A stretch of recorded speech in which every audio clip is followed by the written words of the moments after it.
Hi guys. Oh, you hear Mike? Hi. But I thought it was brilliant. Oh, sorry, Mike.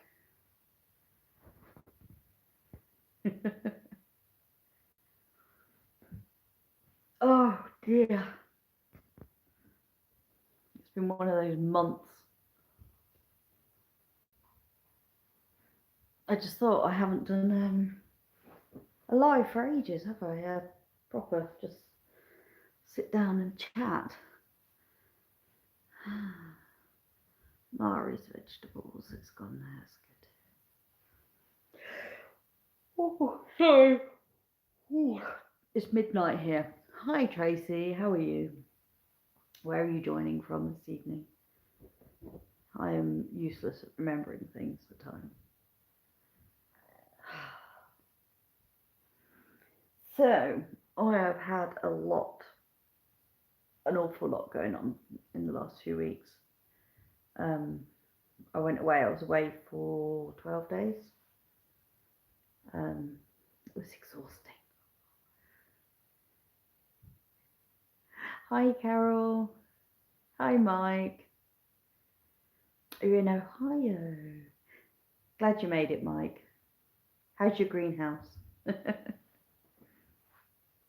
I've just been watching that picture's awesome, isn't it? um, I did steal it, but whatever. Everybody steals them all. Um, I did, yeah, I was away for about 12 days, 12, 13 days. It's a 20-hour drive on the way back, but I did stop. I had dinner with my parents because it was my dad's birthday and he didn't know I was going well over a year.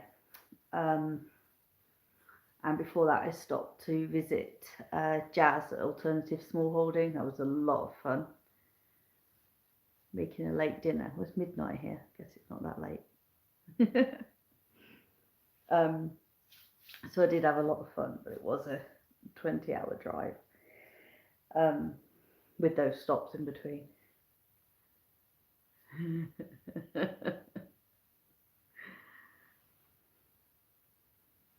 Oh. Um, yes, I've had a lot to deal with.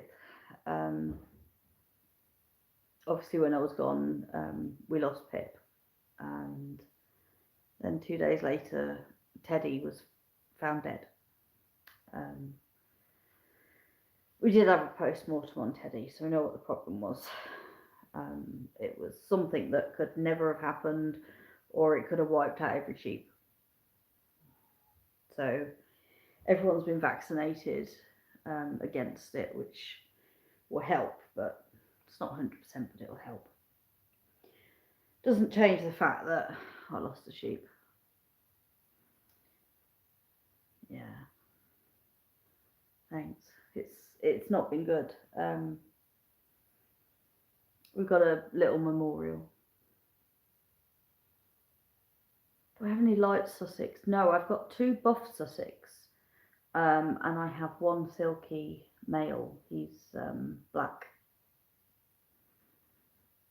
but no light Sussex. I've only got buff Sussex, so they're just slightly different colour. Hi, Dave. Thanks. Yes, obviously we had that. Um, Bit of a hi Homebird Farm. What do buff Sussex look like? They look like a light Sussex, a white one, but they're sort of a light brown colour. No, Pip. Pip had a neurological problem. Given that they treated her first time for meningitis, um,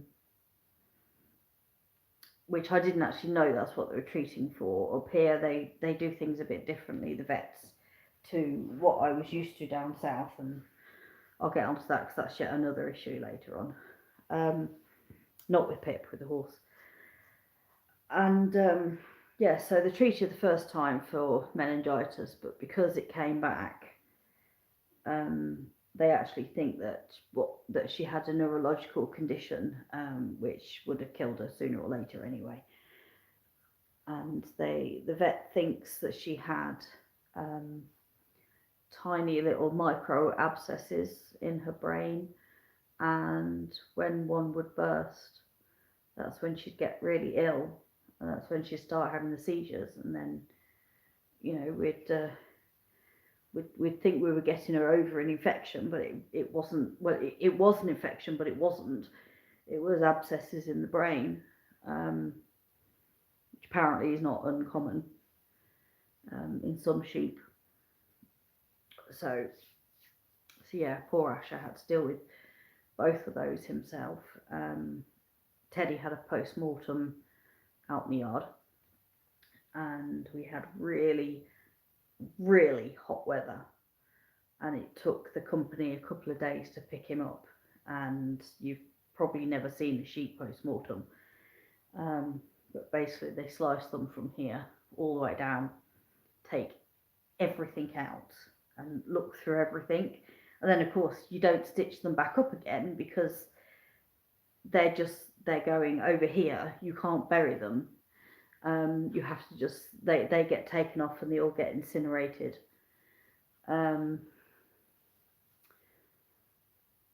So he basically just sat there for a couple of days. Sunday, he was found dead on Sunday. The vet did the post-mortem Sunday evening, and he was picked up, I think, Wednesday morning. And we'd had really, really hot weather up here. It was hot, it was humid, it was disgusting, apparently. And I wasn't here, I was down south, which was hotter but drier.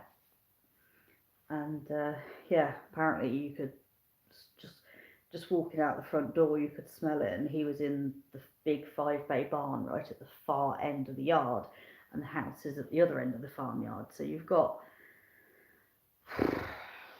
300 yards, 400 yards, and apparently you could smell it just walking out of the house. Which is, there's nothing you can do, but you have to, by law here, you can't bury them yourselves. I mean, that would have been the best thing, to just, bury him straight away. You're not allowed to farm animals. They have to be disposed of via a certain, like the National Fallen Livestock Scheme. So it's in order to prevent things like, foot and mouth, BSE, that it's all to do with all that.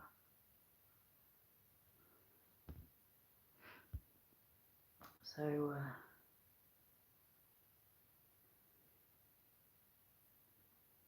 yeah, Pip was a girl. It's Teddy was a boy. The one I'm talking about just had the post-mortem. That was Teddy. He was found dead on Sunday morning. Pip, I think, was put to sleep on the Friday. Yeah, I remember foot and mouth. I actually went to agricultural college, and I remember the very end of BSE and then the start of foot and mouth, and I was at agricultural college in between. So the biggest changes in agriculture in this country, and it was devastating. The whole thing was devastating, but you can't just bury a cow or a sheep here. We're not allowed to do it. They have to be collected. And of course, while that makes sense on a big farm, when you've got a little farm like us, and all of your animals, and they're all your pets, and they've all got names, and it makes it so much harder to deal with a death. It's horrible. I couldn't. I can't. It's like sausage. Sausage is 2.5. I've known that sheep since he was about 2 days old, maybe not even that old. I bottle fed him, I looked after him, And then a friend of mine had him, and then we had him back, and he lives here now. Now he could be with me for another 10 years, and when he goes, I can't I can't have an individual cremation like you can with pets, and I can't bury him. He will have to go on the fallen livestock scheme, and they will take him away, and he will be incinerated with hundreds, thousands, I don't know, more animals in one big mass thing. So it's it makes it difficult for me.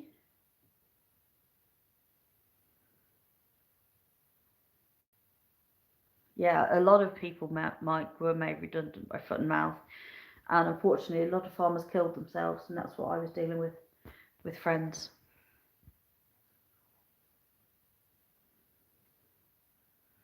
Yeah, it was horrible.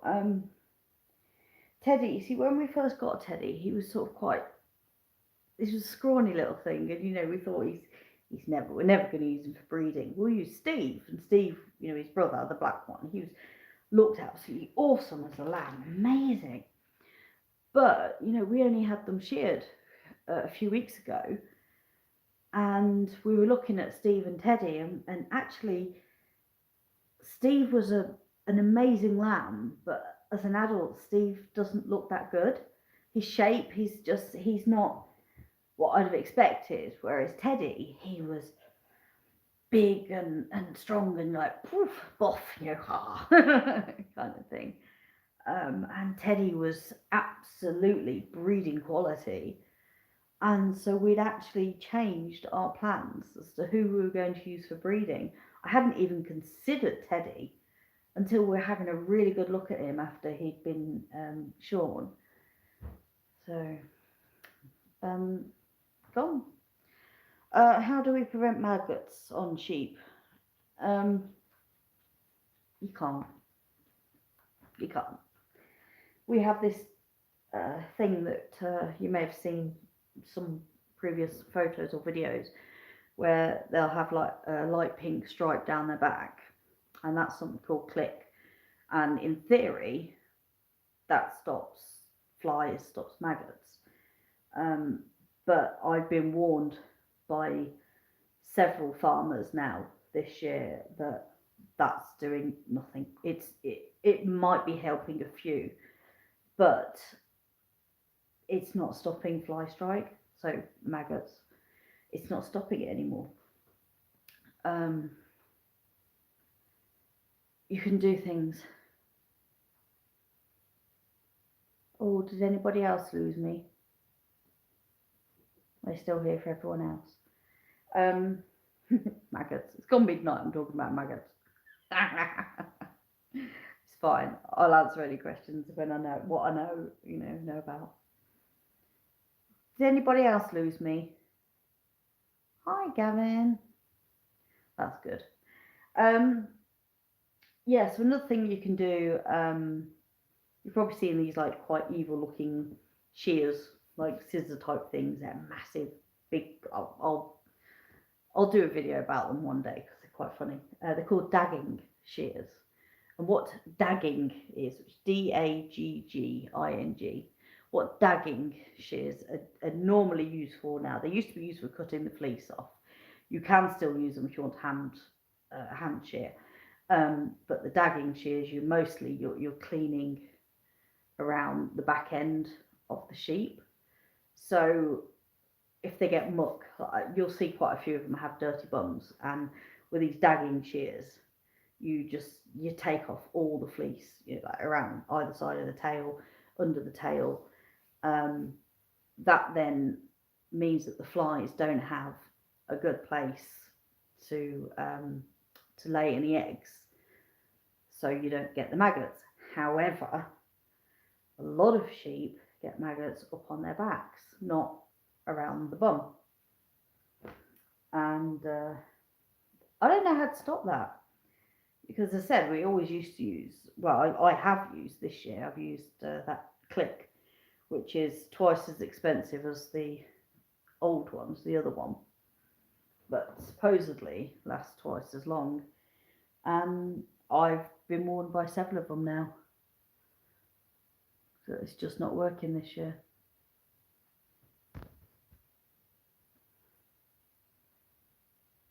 How to demaggot.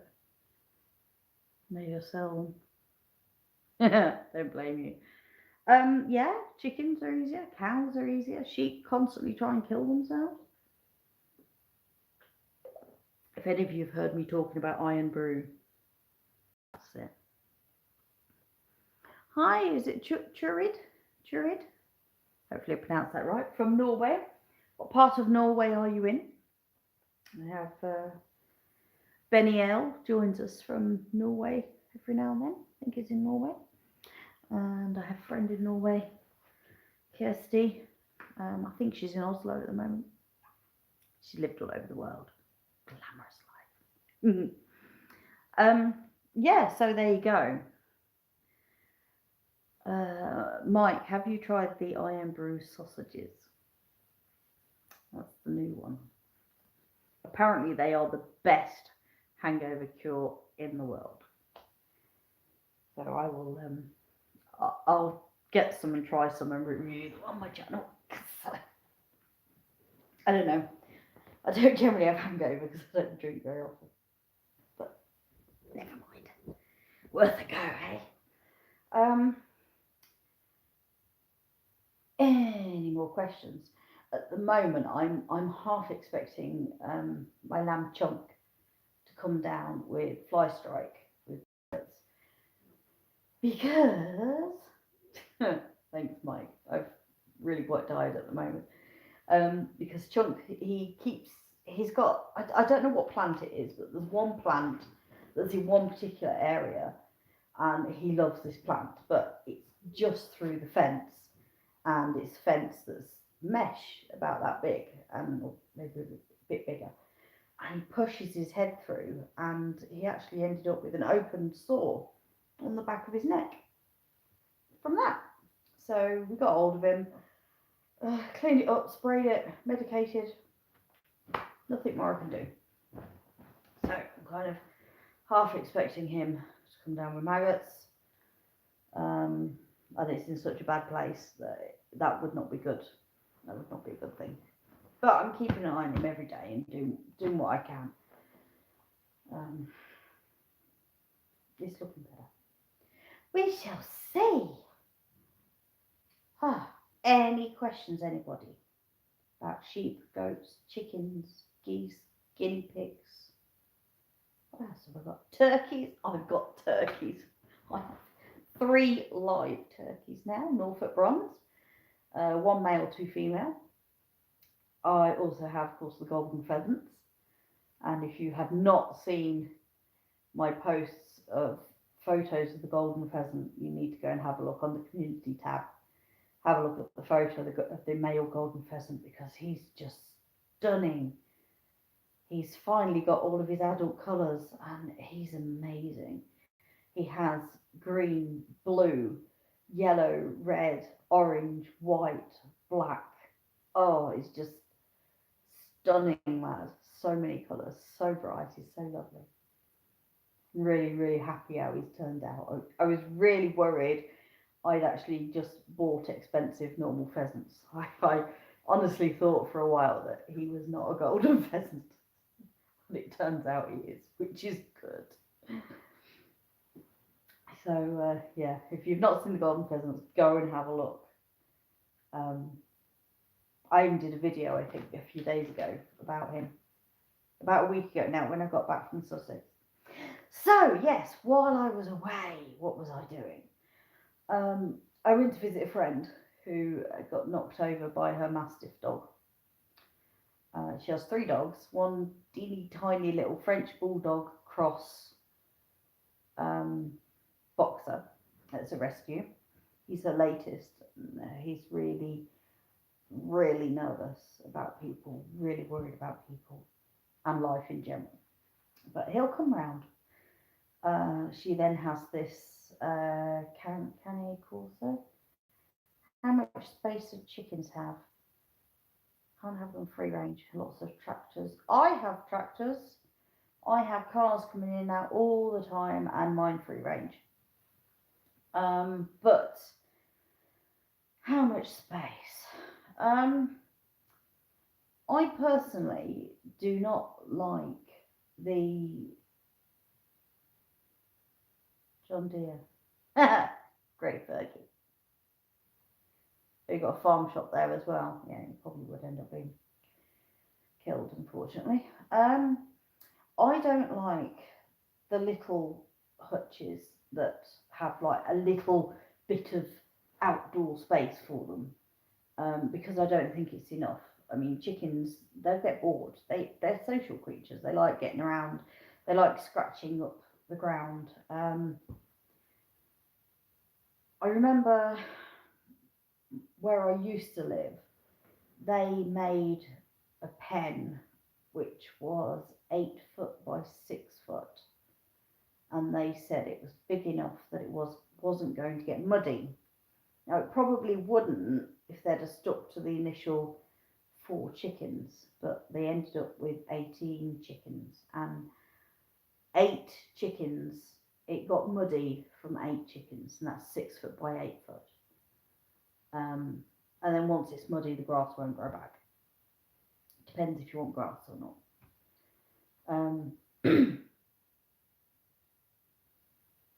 Yeah, if you get a chicken tractor, that's a really good idea, Dave. If you get a chicken tractor, so it's like a run. If you just Google chicken tractor or look on YouTube chicken tractor, you will see hundreds of different types. I've sort of got one out there at the moment.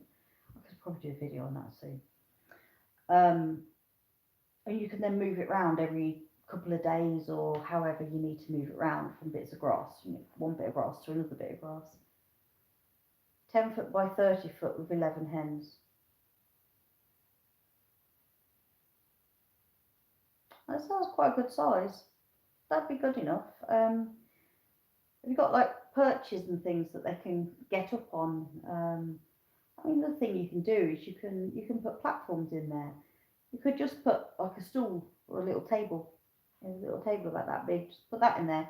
Give them an extra layer, something else to jump up onto. A small bale of hay or straw. Put that in. Give them something to jump up onto. Just makes their life a bit more interesting. So that's one thing you can do. I mean, I'm lucky. Mine free range. They go everywhere, including in the house. They go in with the sheep. They go and eat the sheep food. When you feed the sheep, if you feed them early enough, the chickens are still out. The chickens go in and eat the sheep food with them. They try to eat the horse feed. We've only got 2 of the horses get fed. But if they go in and try and eat the horse feed, they tend to get threatened. But some of them just ignore the horse and just carry on and eat it anyway. They eat the goat feed, they go in the goat pens, they go in the stables, they go in the barns, they go in the workshop, everywhere, and the house, everywhere possible. But yeah, that's just, I'm lucky I can do that. 2 houses, metal box, one with silkies. Oh, that sounds like a really nice run you've got there. I'm in my hen house. My farm used to actually have a lot of hens. They had a lot of hens. So my hens are in a shed which was designed for 50 hens to live, with quite a spacious life. And I've got something like 14 chickens in there. So they've got quite a lot of room. And I think that Jeff Lawson does tractors, door on each side. Yeah, they're really, really good idea. We have the one in the back garden at the moment. It's got the 6 black chicks in, because they're fully feathered. They didn't need to be in the house anymore. But they're not quite big enough to go in with my main lot because they'd just get eaten. So we have to have this, this time in between. Pick open the bird food bag. Yeah, they will do that, unfortunately. Um, you see, I've got this really, really big feeder that's always got food in it, and I think it takes 4 bags, 4 20-kilo bags. So that's always got food in. But if they're free ranging, they'll eat whatever they want. Um, they ate a load of my vegetables, and then the goat got out and ate the rest. I'm trying at the moment, actually. I'm trying to get some milk off Seffi because her kids generally aren't drinking very much, and she wasn't well last week. Predators can come and wipe out a flock. Yes, they can. Absolutely. Um, Over here, it would be foxes, your main predators, and the occasional. Excuse me. Oh, sorry. It's midnight. Uh, Foxes are the main predator, and birds of prey because we've got the forestry around on 2 sides. We've got the forest, and so we do get birds of prey. If a chicken disappears with no sign of feathers, nothing, it's been taken by a bird of prey. Yes, exactly. The free range, that's just very easy to happen. Chicks will get taken by rats, stoats, weasels. Sisters last week. That's awful, Mike. So horrible. I am lucky that the estate, the other side of the road from, I don't know if you've seen where my land finishes, you see occasional cars. The other side of that road, that estate is actually a shooting estate. Hi Heather, good to see you. So because we have a shooting estate just the other side of the road, they have, I think it's 3 gamekeepers, and part of those gamekeepers' jobs is to drive up and down the road here, and any foxes they see, they shoot. Um, I am very lucky in that I have that because they will shoot anything on my land and anything the other side of the road. And I watched him a couple of weeks ago. He'd shot something about 3 o'clock in the morning. This was, but he'd shot a fox, but he didn't kill it outright. And I watched him for about 20 minutes searching for this fox until he found it, and then he shot it again to make sure it was dead. Now that was found side of the road, right next to my land. So getting a bit close. And then about the next night, I heard a fox again. Yeah, it is sad. I don't want to be killing these animals, but you also have to remember that foxes are not native here. They have no predators. They shouldn't be here. They don't belong here. They have no predators, and they wipe out everything. Hi, Eva. Um, yeah, so foxes, and to be honest, I'd rather a fox is shot than trapped or, anything else. It's very rare he doesn't do an outright kill. I'll tell you that now. I've seen it, I've heard it. This is the only one occasion he's not done an outright kill. From what I've seen, I've been here a year, and he's out every couple of nights. Do I get to keep the furs? No. I've never actually met the gamekeeper, Willie. I call him Flashing Willie. His name's Willie. William, everyone calls him Willie. And I've never actually met the guy because he is only ever around at like 3 o'clock in the morning, or he's on the shooting estate. It's not just my chickens, Heather, it's the lambs. They will take lambs, and well, it's not any case they take the lambs, they will decimate your flock. They will kill every lamb and only eat one. The rest they just kill. And one of my worst memories. Um, I went to an agricultural college. It was a working farm as well, because that's just what I wanted. That's where I wanted to study. A bit weird studying business law at a farm, but it was really, really good fun. I got to do milking and stuff. And it was this quite small paddock, only about half an acre maybe, behind, yes, Mike, exactly. It was only about half an acre, and it was behind my student accommodation, and I was on the ground floor. I used to look out at these lambs every day, and I woke up one morning, opened the curtains, every lamb was dead, strewn all over the place. It was it was horrendous, and the worst thing was it was a fox teaching her cubs how to kill. It killed three ewes and every lamb. There were about 18 lambs in there. I missed that comment.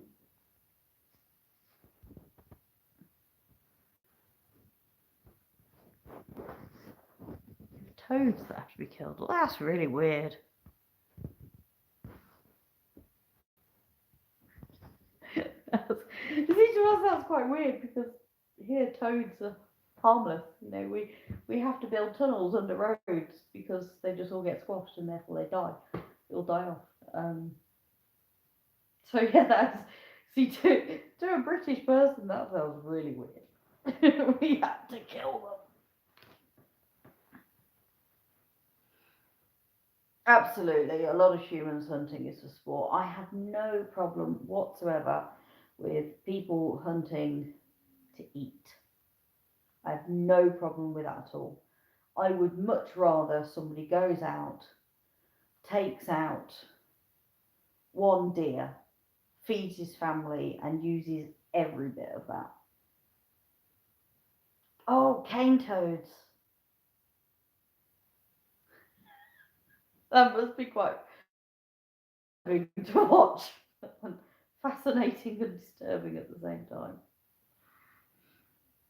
Yeah, so I'm when it comes to, none of my animals here go for meat. That's just how we are. Asher doesn't want to be on first name terms with his animals. That's fine, but I tend to buy my meat from local farms and farms that don't mind you, you know, randomly turning up, and if they've got time, they'll show you around. And I went to a buffalo farm the other day. We actually have a buffalo farm in the Highlands. It's just down the road from here. I've met them before, and I just thought, quite fancy a pie for tea tonight. So I just, as I was going past there, I just dropped in, and we ended up talking about sheep. Had a look round, had a look at the buffalo, had a look at the sheep, bought some sheep. Oops. I bought a lot of sheep this week. Should not have done that. Oh well. Um, yeah. So that's that. I love the fact that they just showed me around.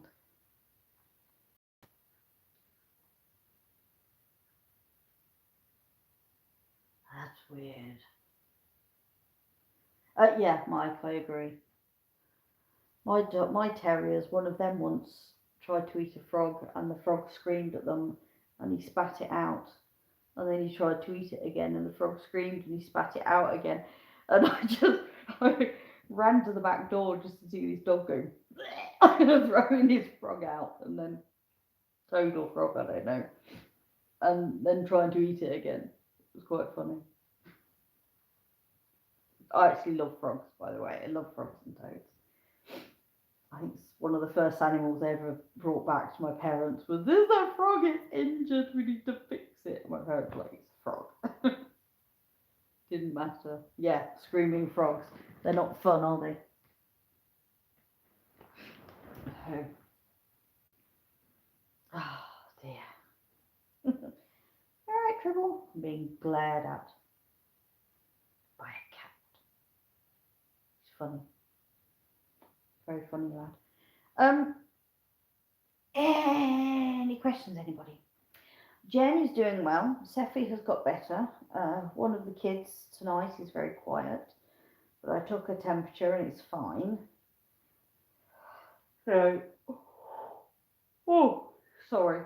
So I don't know what's going on with that, but I'll check her again before I go to bed. And that's Pixie, the little girl goat. I started milking Seffi for myself, finally, keeping the kids off for weaning. Trying to make some butter. One of the first things I want to make now is butter from Seffi's milk. I'm so excited. I have tomatoes growing, which is really, really exciting for me. Tomatoes. I've harvested shed ton of onions, which I'm really happy about. I can't wait for the butter, Heather. Really can't. So Asher's diabetic, so he eats. We have to get certain stuff. But I just want some butter. It's been a couple of years now. I just want a slice of butter. Oh, tree frogs. Oh, a friend of mine has those. They're so amazing. She's in Florida.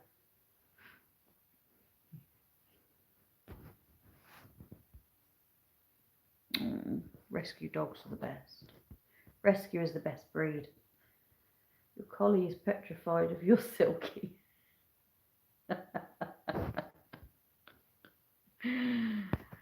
Oh, it's funny. I've said basil for pesto. I don't like pesto. I'm really weird. Oh, that's quite funny, Mike. Hello, Trouble. My dogs are ridiculous. I look like a happy schoolgirl with the tomatoes. Thanks, I think. I am 40. This is the first time I've ever managed to actually grow tomatoes from seed myself. Tribble, why are you... The cat is glaring at me. It's very disapproving of something, but I don't know what. Tribble, what's the matter?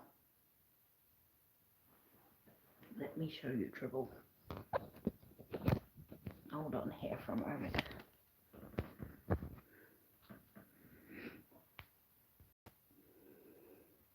What? Tribble? What?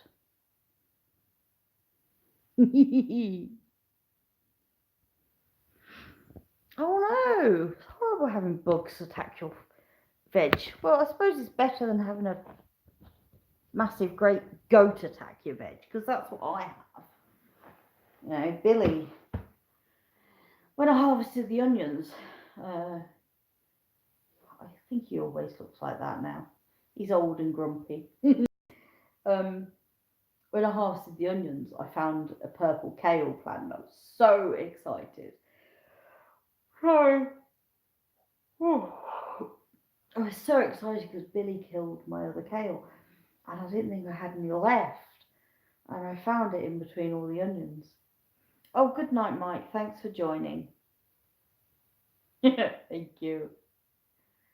Yeah, the goats will eat tomatoes. Goats will eat almost, not quite anything, but almost anything. Yes, Billy ate all the kale, and then when I harvested the onions, like, yes, I've got one kale left, and he found it. I didn't even know he'd got out. So either he found it, or the chickens decimated the plant. But given it's literally just gone, I think it's Billy rather than the chickens. Yeah. Silkies are so fluffy. Can you just imagine a dog running away from a silky chick? That'd just be so funny. That's good entertainment. Oh, sorry. Anyway, yes, I got back a week ago, and I've had like ups and downs. And yesterday I'd slept for 20 hours, and I got up. back to bed in a few hours. Night, Mike. Um, and I slept for 12 hours till today. I'm sorry. My hair is really annoying me. 'Cause I don't know if you know, but 2 years ago I had it shaved off for charity.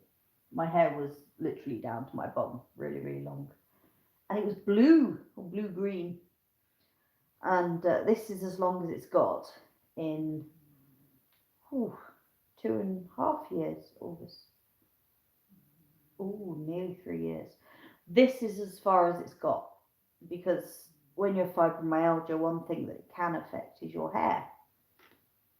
Does my hair look stupid? And it's that really, really annoying length where I can't put it all up in one ponytail thing. It has to be up here because if I try and put it at the back, it doesn't all go in. I love this colour. Thank you, Heather. You know, a lot of people keep saying to me, "You're going to diet, you're going to diet, you're going to diet." No, I'm 40. I've had grey hair. My first grey hair, I was 14 years old. And I remember because I was in high school and I just walked out of a building and one of my friends had a camera for some bizarre reason. It could well be that's why your hair is growing short. It doesn't grows slow. Oh, brain. It affects some people. It doesn't affect others, but it does affect some. But same fibro is it's like a list of over 90 symptoms. You'll have some. You won't have all of them unless you're really unlucky. um, yeah. So she was taking a photo. I can't remember even why. She just had a camera before the days of camera phones, mobile phones. Before the days of mobile phones. Um, and I remember she sort of came up to me. She was trying to do my hair, put it in a different way. And she went, "Oh, you've got a grey hair." And I just went, and 14 years old, I didn't care. Now I'm 40, I still don't care. But I got more than one. Yeah, so I would like to have it cut again because I liked it when it was about that length. So about 2 inches. And I could sort of flick it out. It looked weird.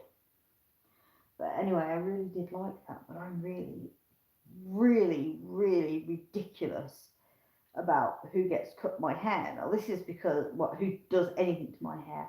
This all stems from when my hair was really, really long. And a hairdresser, unfortunately, got fired because of me. And I did not want her fired, I will say that now. But I had excessively long hair. And at the time, I had a lot of money and I spent a lot of it on having my hair done every month. I wouldn't think twice about spending £300 having my hair done.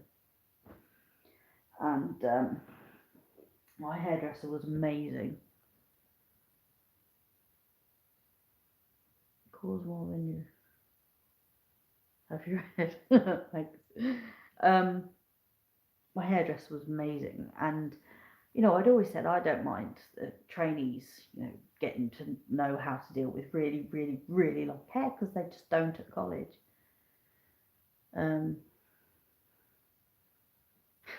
Yeah, that's it with the limping fibro list. My mum has it too. We compare notes a lot. So Claire, this amazing hairdresser. She was always fantastic, and she let this trainee was washing my hair, and Claire was going to do everything after. And the trainee was told, right, when you're shampoo and conditioning, don't do that like you normally would, because my hair was so long. She says, if you do that, you're going to knot it up. She says, so you put it on and you just gently rub like that. Well, of course, I mean, they have these amazing chairs that heated up and vibrated, and you lay down as they were doing your hair. So I was out of the world, not really with it. And apparently she was going like this and messing with my hair. And when I got out, it was a big, huge mat. And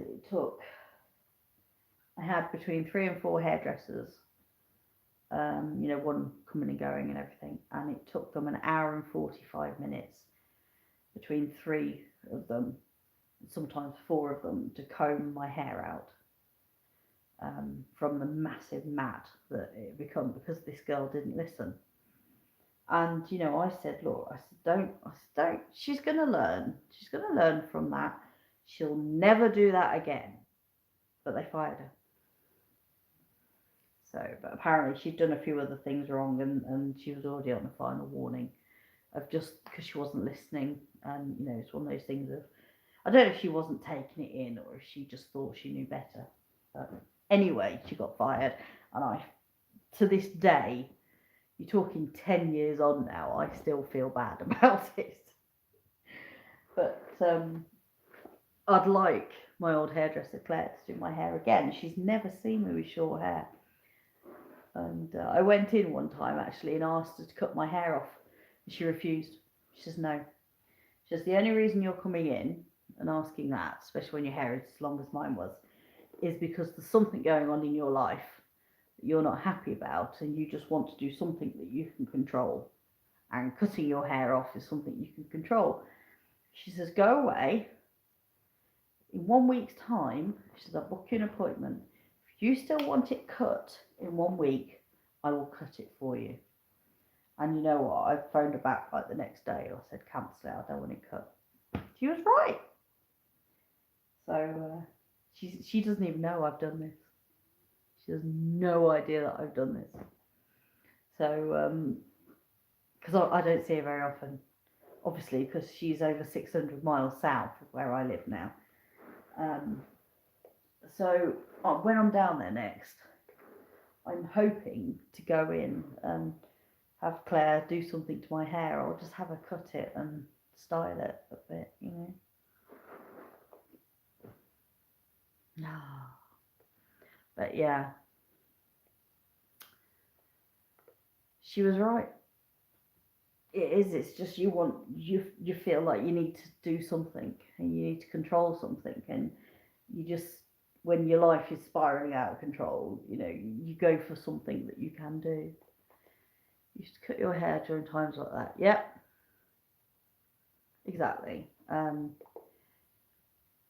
I had my hair shaved for charity, and I know that I did not do it because I was having a problem, because I planned it for 2 years, and I'd been thinking about it for about 5 years, and it was literally a case of, I don't want to do it, but I'm going to.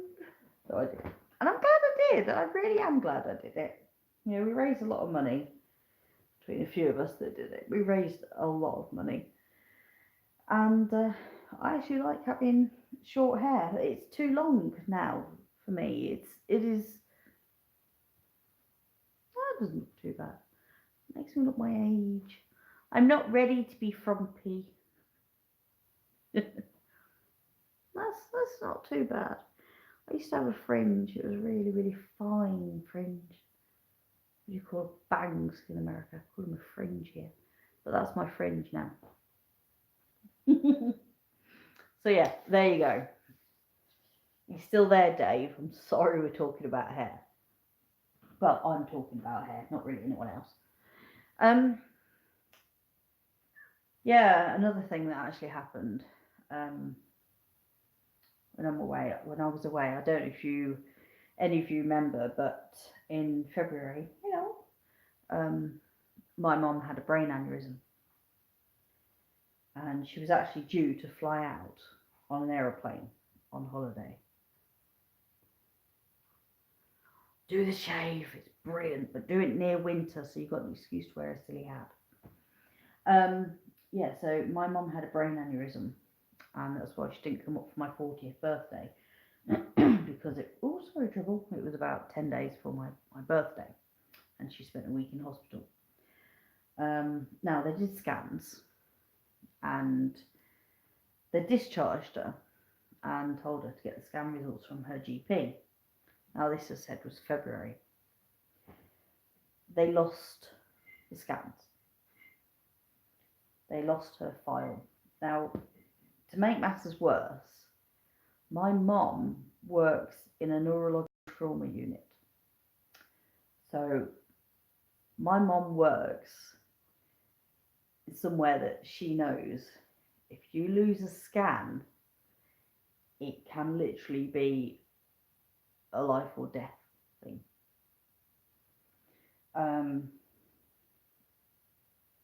Anyway, they finally, they wouldn't redo the scans because they said, oh no, you've got them, we'll find them, we'll find them, we'll find them.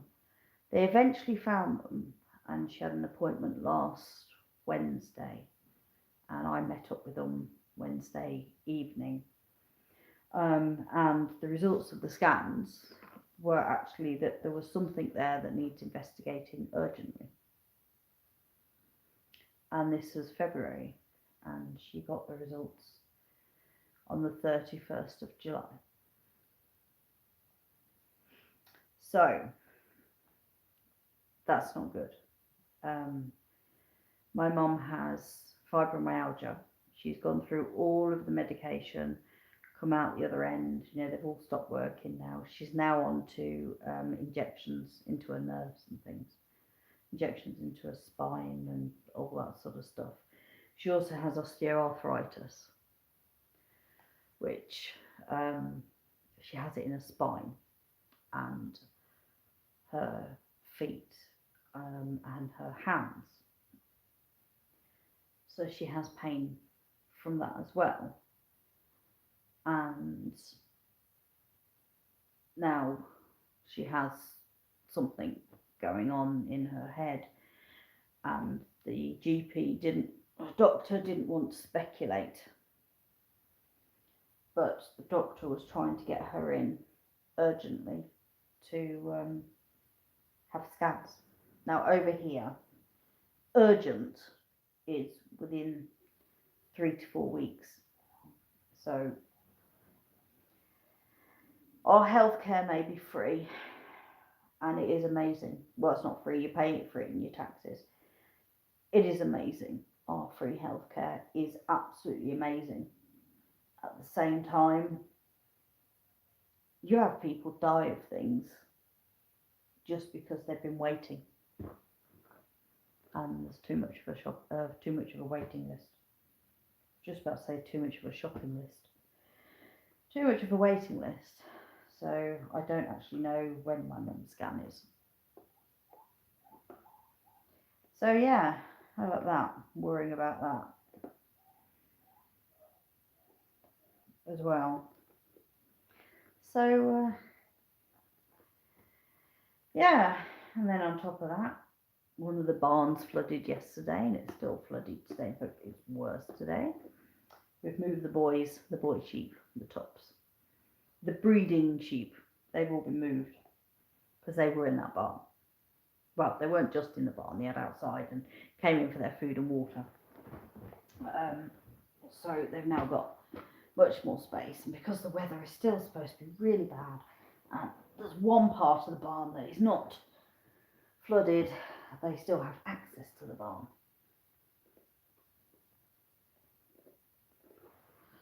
That's interesting. Oh, come here, you annoying thing. Oh, I can't read that. Okay, I read most of that. Yes, there's also something called Q fever, which a friend of mine was diagnosed with fibromyalgia. And it was awful. Nothing was working at all to help the pain or anything. And then it turned out he's a farmer. I've just read that, thank you. Thank you. Yeah, my friend Rob, he's a farmer, was diagnosed with fibromyalgia. It turns out it was Q fever, which is something that you can get, farmers can get from you can get it from various. Yeah, thank you, Dave. Um, you can get it. You can get Q fever from various farm animals. You can get it from horses.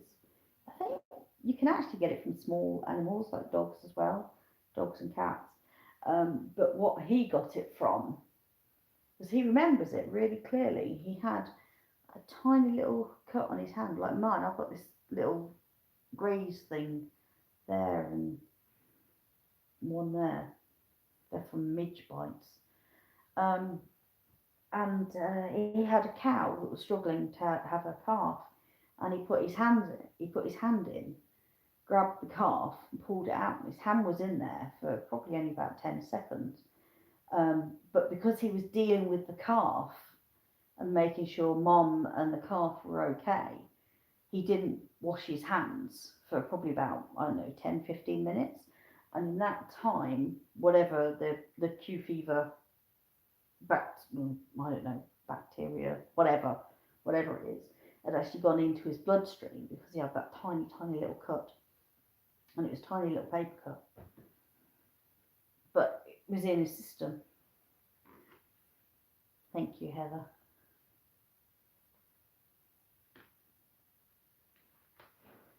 Thank you. I'll see you soon. Yeah, so he found out a few months after that he had Q fever just because his doctor called him in one day and said, I'd like to do another blood test.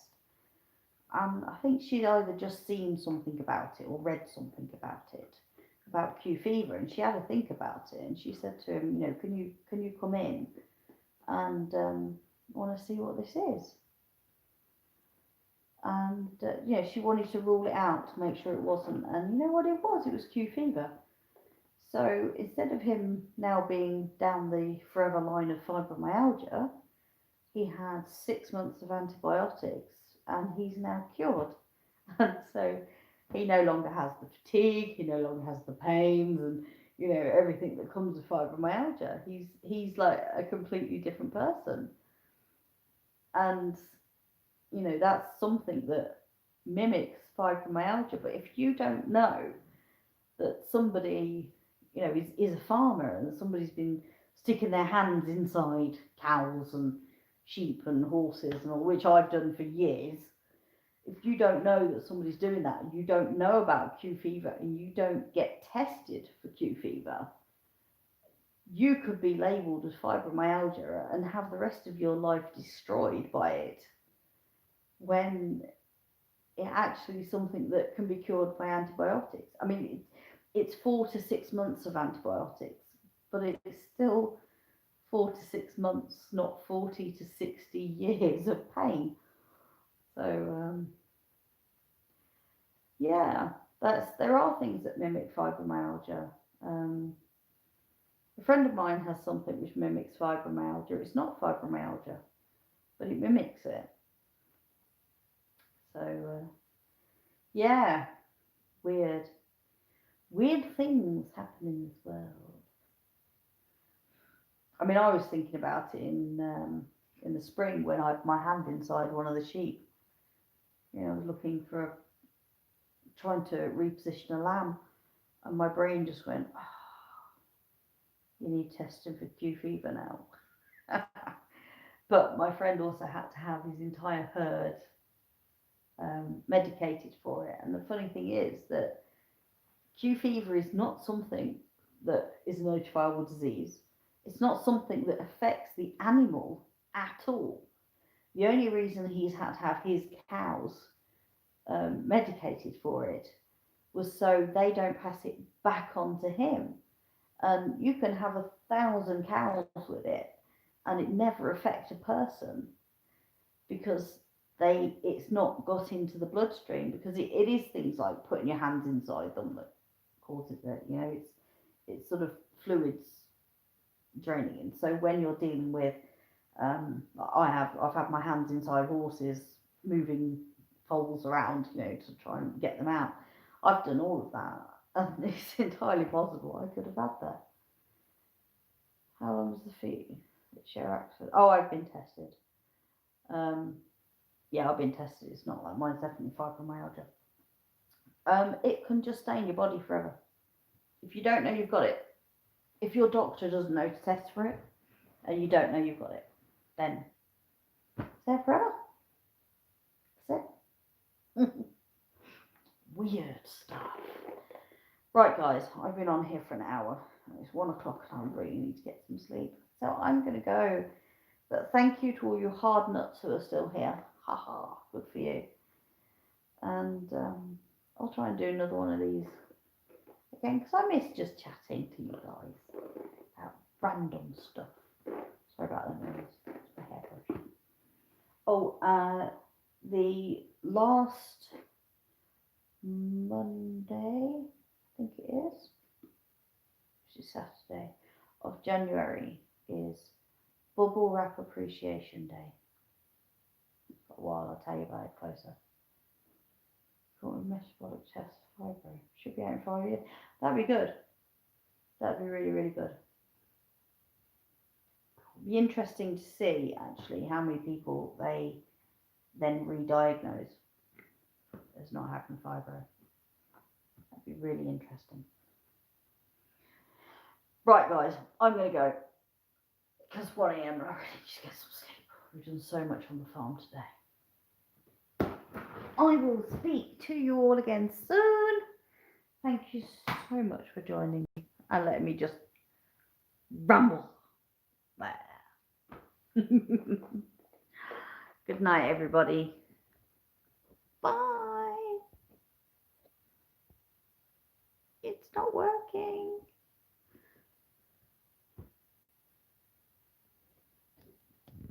That's good. It's good. Anything to help, any medical help is good. Okay, this isn't shutting off. I might have to do something a bit silly. Night, everybody.